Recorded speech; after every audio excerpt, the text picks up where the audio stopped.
சிறுபான்மையின மக்களுக்கு டோட்டலாக எதிரான ஒரு அரசாக தான் இருக்குது பாஜக அரசு அப்படின்ற குற்றச்சாட்டை முன் வச்சிருக்காரு ஒருத்தர். யார் இவர்? தமிழ்நாடு துணை முதல்வர் உதயநிதி ஸ்டாலின்.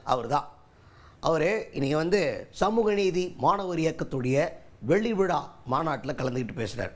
மாணவர்கள் மத்தியில் அவர் பேசும்போது என்ன சொல்கிறார் அப்படின்னு பார்த்தீங்கன்னா, சிறுபான்மையின மக்களுக்கு எதிரான நடவடிக்கைகளை தொடர்ந்து பாஜக அரசு பண்ணிக்கிட்டே வர்றாங்க அப்படின்னு சொல்கிறாரு.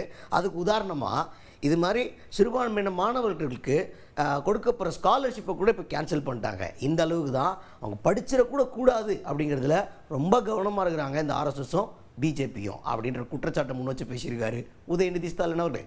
ஒடுக்கப்பட்ட பிற்படுத்தப்பட்ட குறிப்பாக சிறுபான்மையின மாணவர்கள் படித்து முன்னேறக்கூடாதுன்னு ஒன்றிய அரசு சங்கி கூட்டம் நினைக்குது. அதனால தான் சிறுபான்மையின மாணவர்களுக்காக கொடுக்கப்பட்ட ஸ்காலர்ஷிப்பை கூட இன்னைக்கு ஒன்றிய அரசு நிறுத்திட்டாங்க. இந்த அநீதியை நம்முடைய முதலமைச்சர் அவர்கள் கடுமையாக எதிர்த்தாங்க. அதுக்கடுத்துதான் இப்போ பிஜேபியும் ஆர்எஸ்எஸையும் ரொம்ப உறுத்திக்கிட்டே இருக்கிற விஷயம், மாணவர்களெல்லாம் ஒன்றா சேர்ந்து இவங்க கூட திமுக பக்கம் நிற்கிறாங்களே அப்படிங்கிறது தான். ஏன்னா எடுக்கிற எல்லா போராட்டத்துலையுமே இப்போ ஆளுநருக்கு எதிரான போராட்டத்தில் மாணவர் இயக்கம் வந்துருச்சு.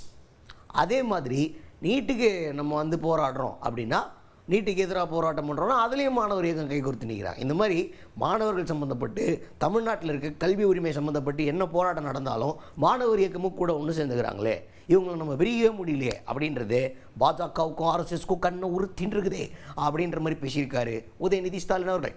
ஆளுநர் RN ரவிக்கு எதிர்த்து ஒரு போராட்டம், புதிய கல்விக் கொள்கைக்கு எதிரான போராட்டம்னு திராவிட முன்னேற்ற கழகம் கல்விக்காக எந்த போராட்டத்தை நடத்தினாலும் அந்த போராட்டங்கள்ல கழக மாணவர் அணியோடு கைகோத்து பங்கேற்று இருக்கீங்க.